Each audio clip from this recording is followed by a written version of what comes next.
Bradley Barcola a fait le forcing l'été dernier pour rejoindre le PSG, où il a depuis pris une ampleur incroyable.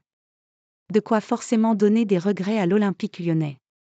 Après avoir vu Malo Gusto signer au mercato d'hiver à Chelsea, puis Castello Luqueba rejoindre le RB Leipzig, les supporters de l'OL ont vécu le départ de Bradley Barcola au Paris Saint-Germain comme la trahison de trop.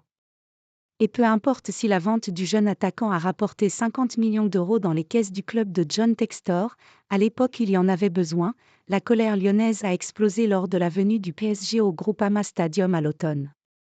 Bradley Barcola, qui n'a jamais caché son souhait de jouer à Paris, avait demandé à Luis Enrique de faire le voyage jusqu'à Lyon alors que son transfert venait de se faire. Et comme accueil, l'ailier natif de la capitale des Gaules a eu droit à de violentes insultes. Mais depuis, les dirigeants parisiens se réjouissent d'avoir fait signer celui qui est devenu un joueur essentiel pour son entraîneur et qui est désormais titulaire en Ligue des Champions. Barcola, la future star du PSG et de l'équipe de France ?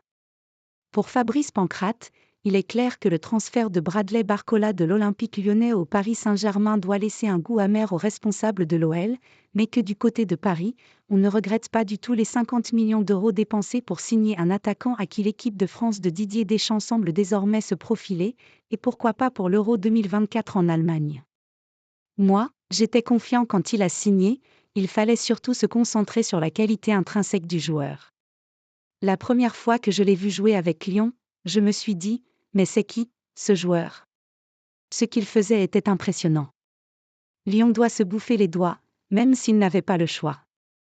C'est l'une des meilleures recrues, si ce n'est la meilleure, que le PSG ait faite.